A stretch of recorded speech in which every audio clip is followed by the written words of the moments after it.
Hello friends, स्वागत है आपका यूटेरिया पे। मैं प्रवीण कुमार आप लोगों का स्वागत करता हूं। आज के इस नए वीडियो में कार्यपालिका, विधायिका एवं न्यायपालिका। कई दोस्तों ने कमेंट किए थे कि इस चीज़ों में हमें बेसिक समझ की ज़रूरत है, तो मैं उन्हीं चीज़ों को जो हमारे कॉन्स्टिट्यूशन में ये तीनों वर्ड यूज आते हैं या फिर हमें जो कॉन्स्टिट्यूशन की पढ़ाई करते समय इनमें कन्फ्यूज़न क्रिएट होता है, तो इनको हम पार्टिकुलर रूप से एकदम डिवाइड कर देंगे कि कैसे पढ़ें, समझें कि कार्यपालिका को बिल्कुल अलग तरीके से, विधायिका को अलग और न्यायपालिका को अलग, और जहाँ जहाँ इसमें ऑब्जेक्टिव बनते हैं उनको समझने का प्रयास करेंगे और कैसे इसको पढ़ाई करेंगे उसको समझने का प्रयास करेंगे। तो चलिए दोस्तों, शुरू करते हैं इस चैप्टर को जिसका नाम है कार्यपालिका, विधायिका एवं न्यायपालिका।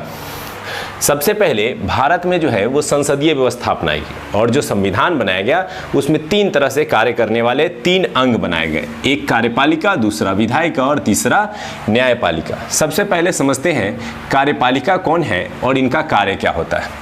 तो भारत में क्या है, विधि या किसी भी प्रकार का कानून बनाने का कार्य विधायिका का होता है। विधायिका का मतलब ही होता है विधेयक बनाना। विधेयक यानी बिल। कोई भी बिल बनाने की शक्ति किसके पास है? विधायिका के पास होती है। और इस बिल को लागू करने तथा एग्जीक्यूट करने की शक्ति कार्यपालिका के पास होती है। तो बिल बनाना यहाँ है, उसे लागू करने की शक्ति किसके पास है? कार्यपालिका के पास है। और यदि इसे लागू करने में कोई समस्या आती है, किसी प्रकार की न्यायिक चुनौती आती है या फिर कोई इसका उल्लंघन करता है, तो उसके सजा का प्रावधान अर्थात न्याय की व्यवस्था करने की शक्ति न्यायपालिका के पास है। तो एक बेसिक समझ हो गई कि हमारे यहाँ कानून बनाने की शक्ति विधायिका को प्राप्त है, कानून को लागू कराने की शक्ति कार्यपालिका के पास है और उसके उल्लंघन के मामले में सजा देने की शक्ति न्यायपालिका को प्राप्त है। तो ये कार्यपालिका में कौन कौन आएंगे, विधायिका और कार्यपालिका में कौन कौन आएंगे और न्यायपालिका में कौन आएंगे, इसी चीज को हम लोग समझने का प्रयास करेंगे। सबसे पहले आते हैं कार्यपालिका को देखते हैं। कार्यपालिका जो कार्य को चलाते हैं, तो हमारे यहाँ आपको पता होगा कि दो स्तर पर सरकार बनाए जाते हैं, एक केंद्र स्तर पर और एक राज्य स्तर पर। तो केंद्र स्तर पर सरकार में कार्यपालिका में कौन कौन है, राज्य स्तर पे कौन है, उसको समझते हैं। केंद्र स्तर पे, राज्य स्तर पे। केंद्र स्तर पे सबसे प्रमुख होता है कार्यपालिका का राष्ट्रपति, प्रेसिडेंट। ना ही केवल केंद्र स्तर पर बल्कि पूरे भारत के कार्यपालिका का अगर सबसे हेड माना जाता है तो किसे माना जाता है? राष्ट्रपति। दूसरे रूप में आते हैं उपराष्ट्रपति। तीसरे में आ जाते हैं हमारे प्रधानमंत्री, और प्रधानमंत्री को वास्तविक हेड कहा जाता है। एक्चुअली में हमारे यहाँ राष्ट्रपति को बहुत सारी शक्तियाँ दी गई हैं, लेकिन इन शक्तियों का प्रयोग प्रधानमंत्री के माध्यम से किया जाता है। इसलिए इन्हें कार्यपालिका के नामित शक्ति और इन्हें कार्यपालिका का वास्तविक शक्ति का हकदार माना जाता है। और प्रधानमंत्री के नियंत्रण में काम करता है मंत्रिपरिषद। तो ये सभी क्या हो जाते हैं? कार्यपालिका के अंग हो जाते हैं। ये केंद्रीय स्तर पर। अब मंत्रिपरिषद में क्या, तो बहुत तीन तरह के मंत्री होते हैं दोस्तों। एक कैबिनेट मंत्री, एक राज्य मंत्री और एक उप मंत्री। ये तीनों मंत्री भी कार्यपालिका के ही अंग होते हैं।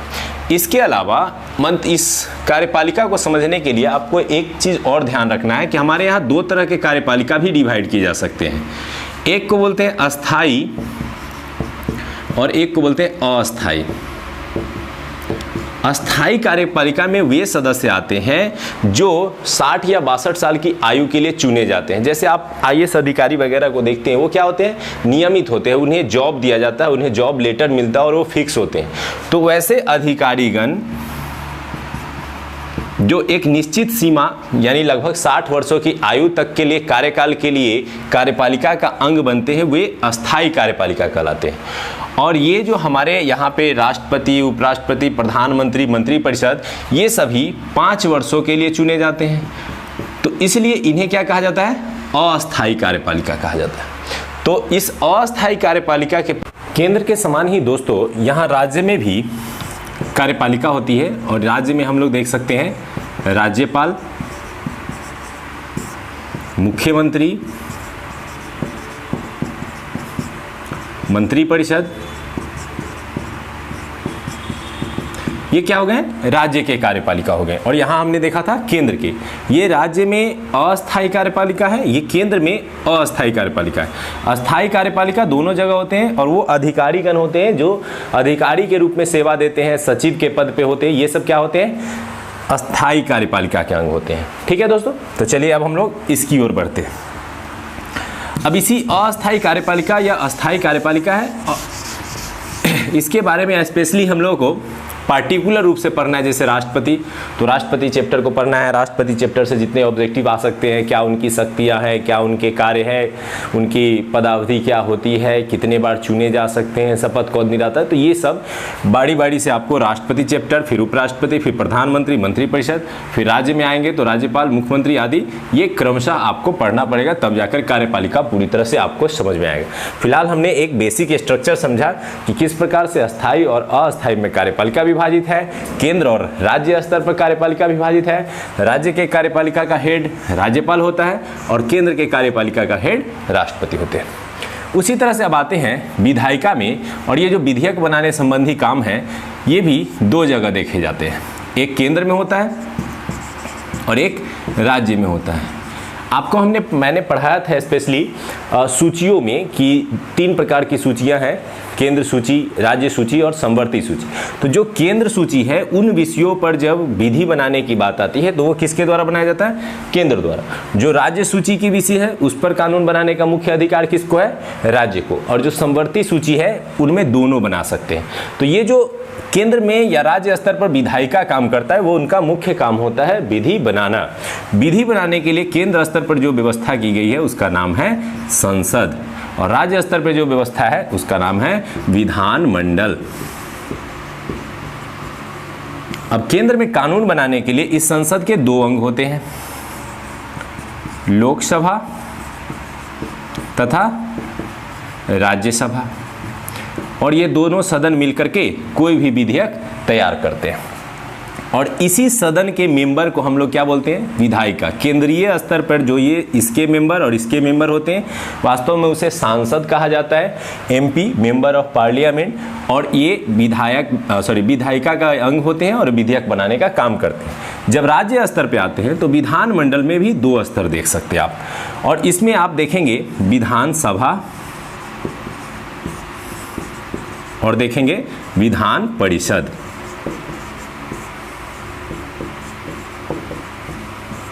विधानसभा सभी राज्यों में अनिवार्य होता है। ये जितने भी हमारे अभी राज्य दिखाई दे रहे हैं 29 राज्य, उन सभी राज्यों में विधानसभा मौजूद है।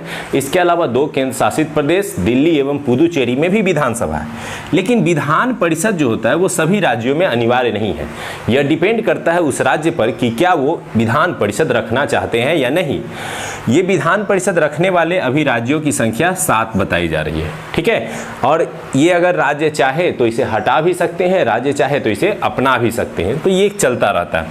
तो इस तरह से राज्य स्तर पर विधानमंडल विधायिका का काम करते हैं और इसके मेंबर विधायक कहलाते हैं और इसके मेंबर सांसद कहलाते हैं। जब इसमें आते हैं तो member of legislative assembly, member of legislative council, ये हम विधानमंडल के स्तर पे देखते हैं। और यहाँ एमपी सांसद के स्तर पे देखते हैं जो लोकसभा और राज्यसभा में होते हैं। अब मैटर फंसता है कि प्रधानमंत्री तो यहाँ भी होते हैं, जैसे अभी नरेंद्र मोदी जी हैं तो वो लोकसभा के मेंबर हैं, और नरेंद्र मोदी जी यहाँ प्रधानमंत्री लोकसभा के सदस्य होने के नाते वो विधायिका के भी अंग होते हैं, और जब यहाँ वे कार्यपालिका के रूप में कार्य करने लगते हैं तो कार्यपालिका के अंग भी होते हैं। उसी तरह से जितने भी मंत्री पद होते हैं, जैसे आप कैबिनेट मंत्री देख रहे हैं, राज्य मंत्री देख रहे हैं, वर्तमान में आप राजनाथ सिंह जी को देख रहे हैं, सुषमा स्वराज जी को देख रहे हैं, तो ये जितने भी लोग हैं जो मंत्री बनते हैं, ये मंत्री बनने के बाद कार्यपालिका का अंग बन जाते हैं, और जब तक मंत्री नहीं है तब तक क्या होते हैं, विधायिका का अंग बन जाते हैं।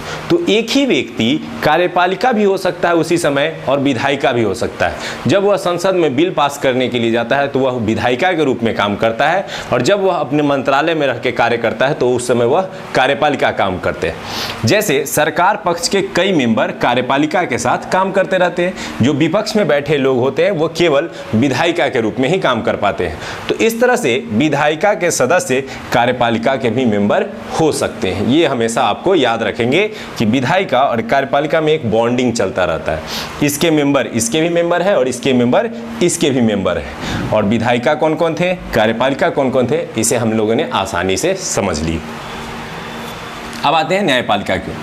तो कानून व्यवस्था को सही रूप से चलाने के लिए या फिर उसका कोई उल्लंघन करता है तो उसके दंड के प्रावधान के लिए ही स्पेशली न्यायपालिका की बात की गई है।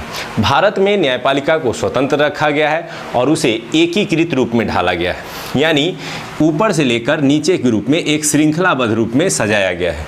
इस व्यवस्था को एकीकृत न्यायपालिका कहते हैं। जैसे हमारे यहाँ सबसे ऊपरी स्तर पर जो न्यायालय है वह है सुप्रीम कोर्ट, फिर उसके निचले स्तर पे आते हैं हाई कोर्ट और फिर उसके निचले स्तर पे आते हैं तो डिस्ट्रिक्ट कोर्ट या जो सत्र न्यायालय हम लोग कहते हैं वो आ जाते हैं। तो इस तरह से ये न्यायपालिका का एक क्रमिक चरणबद्ध श्रृंखला है जिसे हम लोग एकीकृत न्यायपालिका कहते हैं।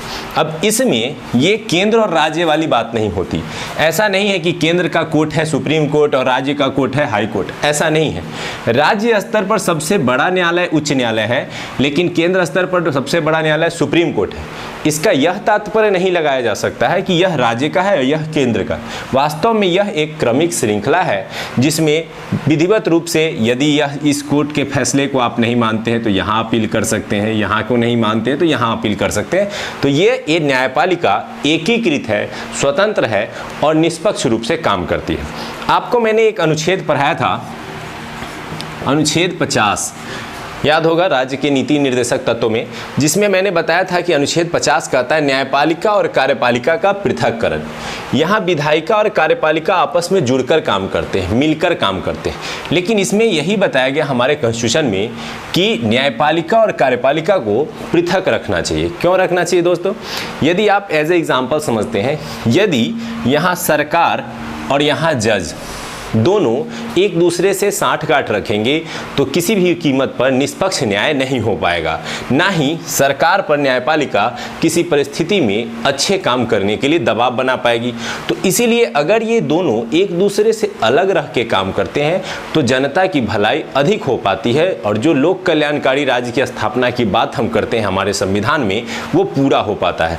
इसीलिए अनुच्छेद 50 के तहत न्यायपालिका और कार्यपालिका के पृथक्करण की बात की गई है। तो ये आपको समझ में आया होगा कि कार्यपालिका कैसे काम करता है, विधायिका का क्या काम होता है और न्यायपालिका का क्या काम होता है। इसमें केंद्र स्तर पर भी विधायिका और कार्यपालिका और राज्य स्तर पर कार्यपालिका, विधि बनाने के लिए जो विधायिका है वो केंद्र स्तर पर भी है और राज्य स्तर पर भी है, लेकिन न्यायपालिका जो है वो हमारे पूरे भारत में एकीकृत है। इसे केंद्र या राज्य में नहीं बांटा जाता बल्कि एक क्रमिक श्रृंखला में ये काम करते हैं, ठीक है। और सबके काम एक दूसरे को सपोर्ट करना है और फाइनली ये तीनों स्तंभ मिलकर इस तरह से भारतीय लोकतंत्र की रीढ़ बनते हैं। कार्यपालिका, विधायिका और न्यायपालिका। और आपने पढ़ा होगा कि लोकतंत्र का चौथा स्तंभ जो है वो मीडिया को कहा जाता है। तो ये तीन स्तंभ ये हैं जिनके ऊपर हमारा लोकतंत्र टिका हुआ है। तो उम्मीद करते हैं कि ये आपको समझ में आ गया होगा। आने वाले वीडियोज़ में हम लोग इसे चैप्टर वाइज पढ़ेंगे। यहाँ पे जैसे कार्यपालिका के अंदर राष्ट्रपति, उपराष्ट्रपति, प्रधानमंत्री को पढ़ेंगे, फिर राज्य के कार्यपालिका, फिर विधायिका में केंद्र का विधायिका, राज्य के विधायिका और फिर न्यायपालिका में सुप्रीम कोर्ट और हाई कोर्ट। इस तरह से क्रमिक रूप से इसे चैप्टर वाइज पढ़ेंगे और इन चैप्टरों से जो भी ऑब्जेक्टिव आते हैं उसे आसानी से आप बना पाएंगे। उम्मीद करते हैं कि ये पूरा का पूरा कॉन्सेप्ट समझ में आ गया होगा। अगर समझ में आ गया है तो दोस्तों लाइक, सब्सक्राइब और अपने मित्रों को इसे शेयर करना ना भूलें। चलिए, एडुटेरिया के साथ बने रहने के लिए धन्यवाद। आपका अपना प्रवीण कुमार।